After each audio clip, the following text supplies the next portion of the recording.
شروع اللہ کا نام لے کر، جو بڑا مہربان نہایت رحم والا ہے۔ جب آسمان پھٹ پڑے گا اور وہ اپنے پروردگار کا حکم سن کر مان لے گا اور اس پر لازم ہے یہی کرے، اور جب زمین کو کھینچ دیا جائے گا اور اس کے اندر جو کچھ ہے وہ اسے باہر پھینک دے گی اور خالی ہو جائے گی، اور وہ اپنے پروردگار کا حکم سن کر مان لے گی اور اس پر لازم ہے کہ یہی کرے۔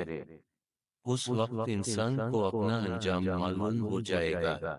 اے انسان، تو اپنے پروردگار کے پاس پہنچنے تک مسلسل کسی محنت میں لگا رہے گا، یہاں تک کہ اس سے جا ملے گا۔ پھر جس شخص کو اس کا اعمال نامہ اس کے دائیں ہاتھ میں دیا جائے گا، اس سے تو آسان حساب لیا جائے گا اور وہ اپنے گھر والوں کے پاس خوشی مناتا ہوا واپس آئے گا۔ لیکن وہ شخص جس کو اس کا اعمال نامہ اس کی پشت کے پیچھے سے دیا جائے گا، وہ موت کو پکارے گا اور بھڑکتی ہوئی آگ میں داخل ہوگا۔ پہلے وہ اپنے گھر والوں کے درمیان بہت خوش رہتا تھا۔ اس نے یہ سمجھ رکھا تھا کہ وہ کبھی پلٹ کر اللہ کے سامنے نہیں جائے گا۔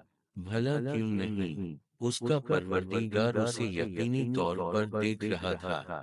اب میں قسم کھاتا ہوں شفق کی اور رات کی اور ان تمام چیزوں کی جنہیں وہ سمیٹ لے، اور چاند کی جب وہ بھر کو پورا ہو جائے کہ تم سب ایک منزل سے دوسری منزل کی طرف چڑھتے جاؤ گے۔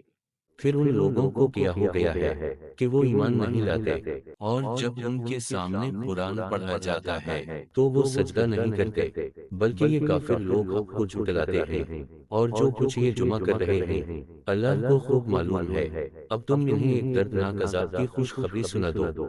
البتہ جو لوگ ایمان لے آئے ہیں اور انہوں نے نیک عمل کیے ہیں ان کو ایسا ثواب ملے گا جو کبھی ختم نہیں ہوگا۔